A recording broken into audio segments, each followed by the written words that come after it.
यहाँ पर क्वेश्चन पूछा गया कि जो 1992 में एग्जिम पॉलिसी अनाउंस की गई थी वो कितने टाइम पीरियड के लिए है, राइट?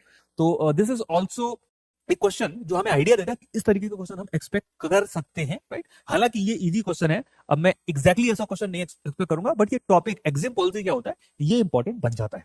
अब एग्जिम पॉलिसी का नाम अब बदल दिया गया है, इसे अब हम फॉरेन ट्रेड पॉलिसी के नाम से जानते हैं। So let's understand what is foreign trade policy. India's exim policy, now called foreign trade policy, is set of guideline by Ministry of commerce and industry. तो एक इंपॉर्टेंट फैक्ट यहां पर आ गया कि कौन रिलीज करता है इसे, ministry of commerce and industry. अब इसका पर्पस क्या होता है? To regulate and promote India's international trade. तो इंडिया के इंटरनेशनल ट्रेड को रेगुलेट करना एज वेल एज प्रमोट करना। It aiming for economic growth, right? Main objective हमारा इकोनॉमिक ग्रोथ ही है जिसके लिए हम फॉरेन ट्रेड करना चाहते हैं। Export promotion, right? तो we want to promote export. Balancing payment, right? Forex को बैलेंस करना एक इंपॉर्टेंट एस्पेक्ट है। With key features like duty benefits, right? किसी सेक्टर को हो सकता है ड्यूटी का बेनिफिट दिया जाए।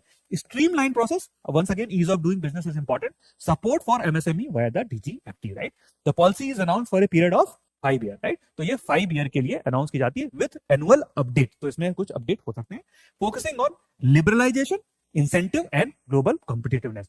तो एग्जिम पॉलिसी को अब फॉरेन ट्रेड पॉलिसी बोलते हैं। इसका पर्पस है to regulate and promote international trade, economic growth, export promotion, balancing payment, etc., etc. And this is announced by Ministry of Commerce and Industry for a period of 5 years, right? तो अब हमें foreign trade policy एक important topic है जिसके ऊपर question बन सकता है। इसको जानने के बाद चलिए ये भी जान लेते हैं कि इंडिया की जो फॉरेन ट्रेड पॉलिसी है 2025 की, राइट? उसके बारे में कुछ इंपॉर्टेंट फैक्ट जान लेते हैं, क्या इसके ऑब्जेक्टिव है, right? If you look at foreign trade policy 2025, इसका पर्पस है to transform India into 3 trillion export economy by 2030। तो ये इसका एक इंपॉर्टेंट टारगेट है। 3 ट्रिलियन एक्सपोर्ट का टारगेट 2030 तक है। A significant jump from previous target. It intend to, इसका पर्पस क्या है, right? Cultivate a resilient inclusive export ecosystem benefiting MSME, farmer and services, that is one. Promote sustainable export, especially in green technology and clean energy. तो clean energy पर भी focus दिया गया। Facilitate the trade through cutting edge digital platform and reduce regulatory friction. तो यहाँ पर digital platform की बात की गई है, reduce.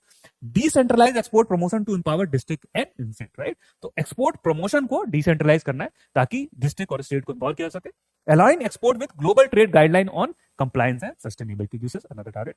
So this is about foreign trade policy 2025. I think you should read more about it. Now, coming back to the question, ये जो एग्जिम पॉलिसी है जिसे हम फॉरेन ट्रेड पॉलिसी बोलते हैं, ये भी 5 ईयर पीरियड के लिए अनाउंस की जाती थी और उस समय पर इसका पीरियड था 1992 से 1997। So here D was your answer.